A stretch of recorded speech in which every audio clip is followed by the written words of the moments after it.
نحمدہ و نصلی علی رسولہ الکریم اما بعد فاعوذ باللہ من الشیطان الرجیم بسم اللہ الرحمن الرحیم قل هل یستوی الذین یعلمون والذین لا یعلمون۔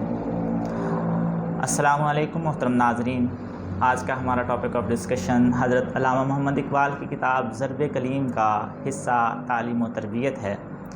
تعلیم و تربیت کے اندر حضرت علامہ اقبال تعلیم اور تربیت دونوں کو ساتھ ساتھ لے کے چلتے ہیں اور دونوں کی اہمیت پر روشنی ڈالتے ہیں۔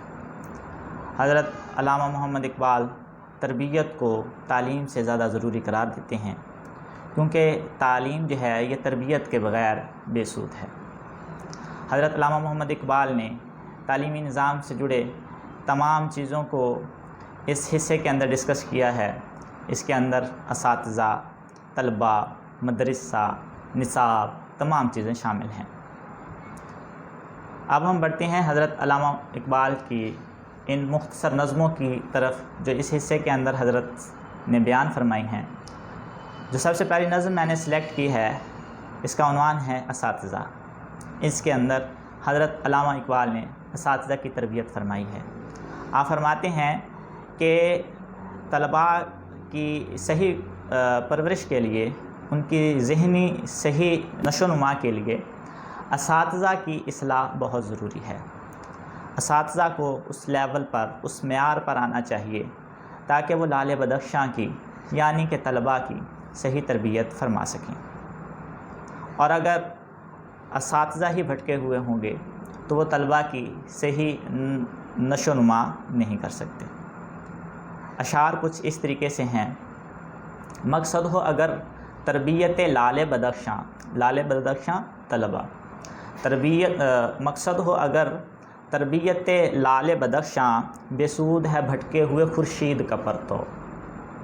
خورشید یہاں پہ اساتذہ کو قرار دیا گیا ہے۔ دنیا ہے روایات کے پھندوں میں گرفتار، کیا مدرسہ والوں کی تو گو دو۔ کر سکتے تھے جو اپنے زمانے کی امامت، وہ کہنہ دماغ اپنے زمانے کے ہیں پیرو۔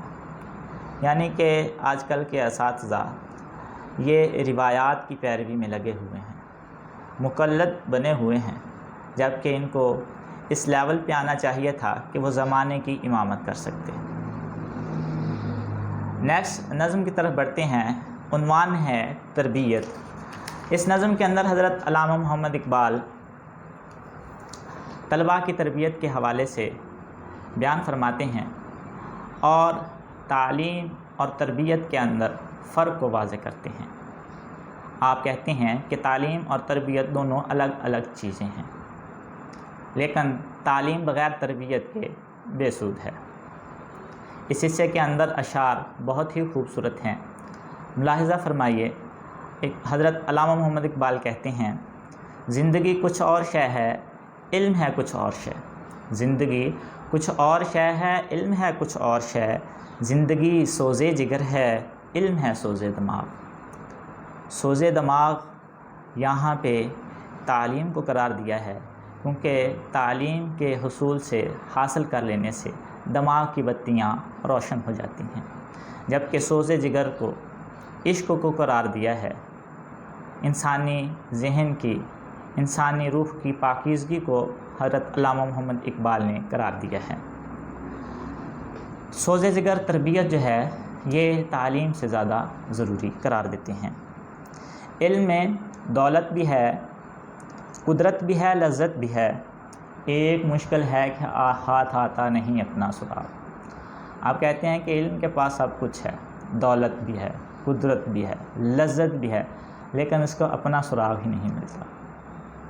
اہل دانش عام ہیں، کمیاب ہیں اہل نظر، کیا تعجب کہ خالی رہ گیا تیرا ایاغ۔ ایاغ کہتے ہیں پیالے کو۔ کہتے ہیں کہ اس میں کوئی تعجب نہیں کہ تمہارا پیالہ جو ہے وہ خالی رہ گیا، اس میں کچھ بھی نہیں آیا۔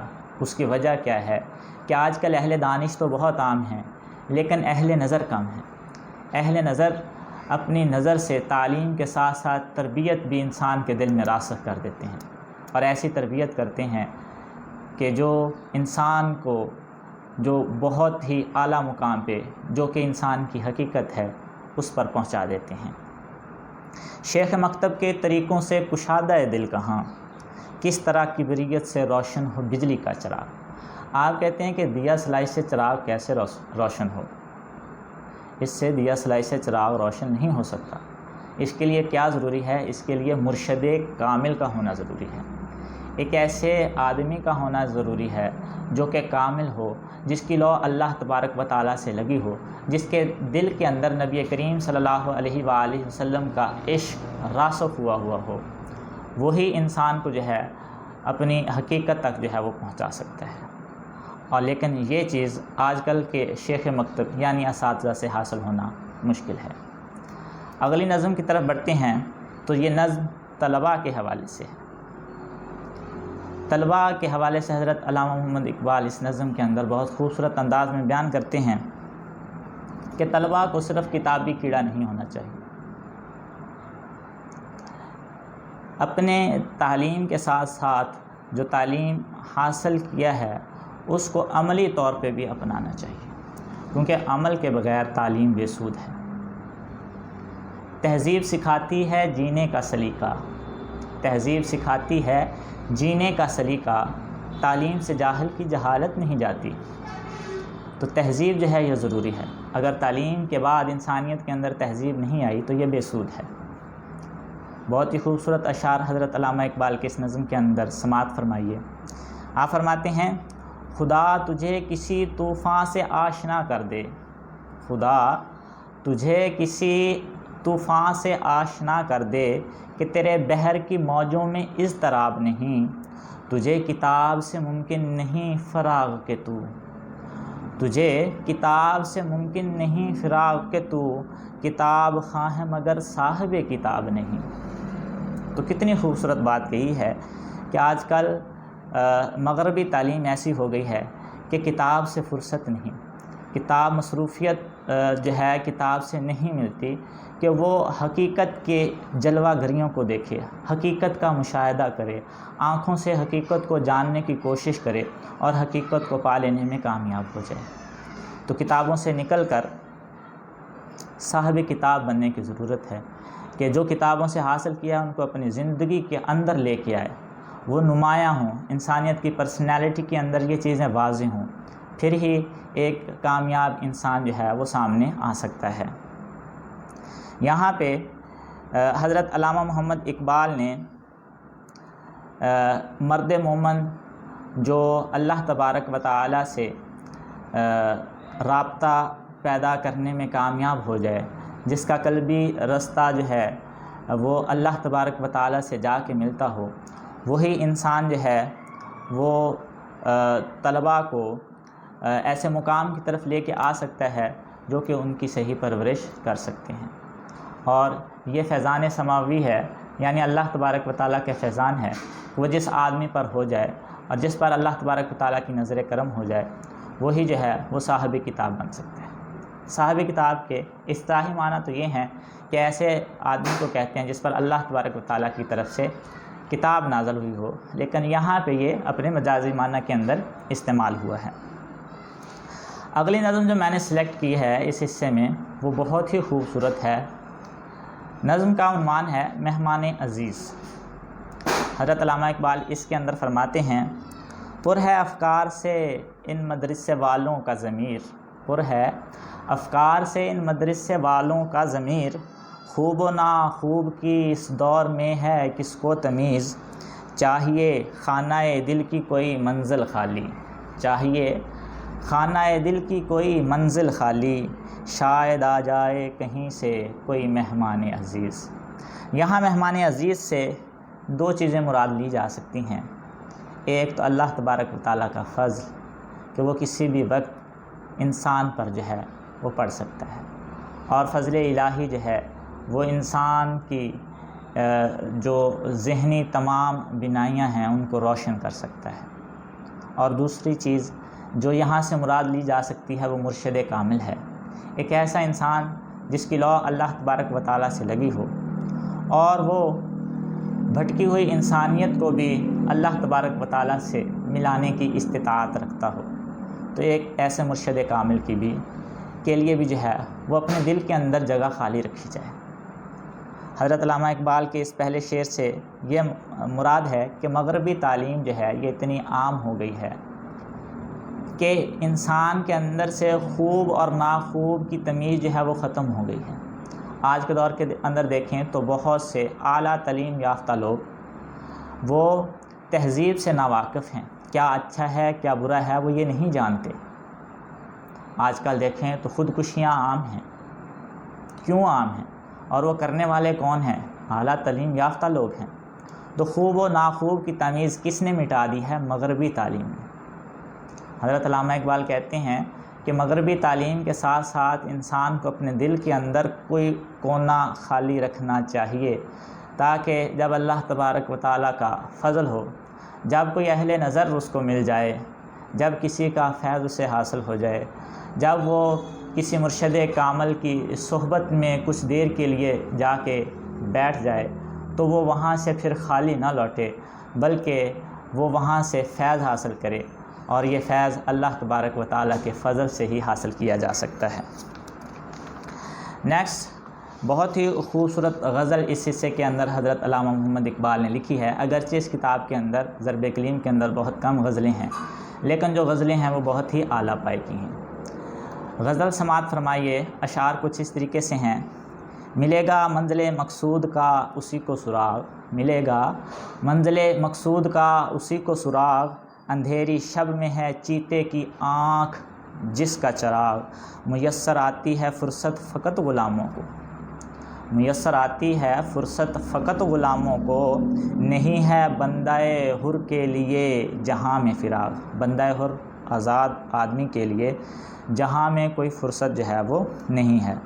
فروغ مغربیاں خیرہ کر رہا ہے تجھے، فروغ مغربیاں خیرہ کر رہا ہے تجھے، تیری نظر کا نگہباں ہو صاحب مازاغ۔ یہ بہت ہی خوبصورت شعر ہے اور مجھے بہت ہی زیادہ پسند آیا ہے۔ مازاغ سورہ نجم کی آیت نمبر 17 سے ماخوذ ہے۔ اس کے اندر نبی کریم صلی اللہ علیہ وآلہ وسلم کا جو سفر معراج ہے اس کا ایک خوبصورت واقعہ بیان فرمایا گیا ہے، اس کا حوالہ یہاں پہ دیا گیا ہے۔ مازاغ کہ نبی کریم صلی اللہ علیہ وآلہ وسلم کی نگاہ نہ تو ہٹی اور نہ ہی آگے بڑھی، یعنی نبی کریم صلی اللہ علیہ وآلہ وسلم کی نگاہ یہ ایک ایسی نگاہ ہے جو کہ مسلمانوں کی، جو کہ اہل علم کی نگہباں ہو سکتی ہے۔ آپ فرما رہے ہیں فروغ مغربیاں خیرہ کر رہا ہے تجھے، یعنی مغرب کا بڑھنا جو ہے، مغرب کا ترقی کرنا جو ہے، یہ ہمیں اچھا لگ رہا ہے، لیکن یہ ہمارے لیے اچھا نہیں ہے۔ ہمارے لیے اچھا کیا ہے؟ ہمارے لیے بہتر کیا ہے؟ ہمارے لیے بہتر نبی کریم صلی اللہ علیہ وآلہ وسلم کی ذات ہے، آپ سے نسبت ہے، آپ سے محبت ہی ہماری ترقی کی جو اصل جان ہے۔ حضرت علامہ محمد اقبال اپنے بارے میں فرماتے ہیں: خیرہ نہ کر سکا مجھے جلوائے دانش فرنگ، خیرہ نہ کر سکا مجھے جلوائے دانش فرنگ، سرما ہے میری آنکھ کا خاک مدینہ و نجف۔ تو یہ آپ کا عشق مصطفیٰ صلی اللہ علیہ وآلہ وسلم ہے۔ اگلے اشعار سماعت فرمائیں: وہ بزم عیش ہے مہمان یک نفس دو نفس، چمک رہے ہیں مثال ستارہ جس کے ایاغ، کیا ہے تجھ کو کتابوں نے کور ذوق اتنا، صبا سے بھی نہ ملا تجھ کو بوئے گل کا سراغ۔ اگلی نظم دین و تعلیم کے حوالے سے ہے اور اس کے اندر اشعار کچھ اس طریقے سے حضرت علامہ محمد اقبال نے تحریر فرمائے ہیں۔ بہت ہی خوبصورت اشعار ہیں، ملاحظہ ہوں: مجھ کو معلوم ہے پیران حرم کے انداز، ہونا اخلاص تو دعوائے نظر لاف و گزاف، اور یہ اہل کلیسا کا نظام تعلیم ایک سازش ہے فقط دین و مروت کے خلاف، اس کی تقدیر میں محکومی و مظلومی ہے، اس کی تقدیر میں محکومی و مظلومی ہے، قوم جو کر نہ سکی اپنی خودی سے انصاف، فطرت افراد سے اغماز بھی کر لیتی ہے، فطرت افراد سے غماز بھی کر لیتی ہے، کبھی کرتی نہیں ملت کے گناہوں کو معاف۔ حضرت علامہ محمد اقبال اس نظم کے اندر بیان فرما رہے ہیں کہ مجھے پیران حرم کے انداز معلوم ہے۔ وہ اگرچہ یہ دعویٰ کرتے ہیں کہ وہ بہت ہی اخلاص والے ہیں، لیکن ان کا یہ دعویٰ فقط باتیں ہیں، فقط خوش گپیاں ہیں، حقیقت اس کے برخلاف ہے۔ اور یہ اہل کلیسا کا نظام تعلیم ایک سازش ہے فقط دین و مروت کے خلاف۔ اہل کلیسا والوں نے جو نظام تعلیم دیا ہے، فرنگیوں نے جو نظام تعلیم دیا ہے، یہ دین و مروت، اخلاص، محبت، احساسات سے خالی ہے۔ اس کے اندر تربیت کا بہت حد تک فقدان ہے۔ اگلے دو اشعار قوم و ملت کی تعمیر کے لیے بہت اہم ہیں۔ اس کی تقدیر میں محکومی مظلومی ہے۔ قوم جو کر نہ سکی اپنی خودی سے انصاف، جو قوم اپنی روایات، اپنے طور طریقے، اپنی چیزوں کو کم تر سمجھے اور دوسروں کی چیزوں کو اپنے اندر لے کے آنے کی کوشش کرے، ان کو اپنے سے بیٹر سمجھے، ان پر عمل پیرا ہو، ان کے پیچھے چلے اور اپنی چیزوں کو چھوڑ دے، وہ ان کی تقدیر میں صرف مظلومی، غلامی ہی ہو سکتی ہے، اس کے علاوہ کچھ نہیں۔ اور آج کا ہمارا طرز عمل کہ ہم ذہنی طور پہ ہی مفلوج ہو گئے ہیں۔ ہم جو ہے نہ چاہتے ہوئے بھی مغرب کی تقلید کر رہے ہیں۔ اور آخری شعر بہت ہی غور طلب ہے۔ فطرت افراد سے غماز بھی کر لیتی ہے، یعنی جو قدرت ہے اگر کسی ایک فرد کی غلطی ہو تو اس سے چشم پوشی اختیار کر لیتی ہے، اس پر دھیان نہیں دیتی، اس کو معاف کر دیتی ہے، لیکن کبھی کرتی نہیں ملت کے گناہوں کو معاف۔ اور ملت سے اگر ایسی غلطیاں سرزد ہوں تو کبھی بھی فطرت انہیں معاف نہیں کرتی۔ تو یہ آج کا ہمارا ٹاپک تھا، اور یہ وہ اشعار تھے جو میں نے اس حصے کے اندر سے سلیکٹ کیے آج کے ٹاپک کے لیے۔ اس کے علاوہ بھی اس کے اندر بہت ہی خوبصورت نظمیں ہیں۔ اس کے اندر سلطان ٹیپو کی وصیت ہے جو کہ پڑھنے کے قابل ہے۔ اس کے اندر بہت خوبصورت درس ہے مسلمانوں کے لیے۔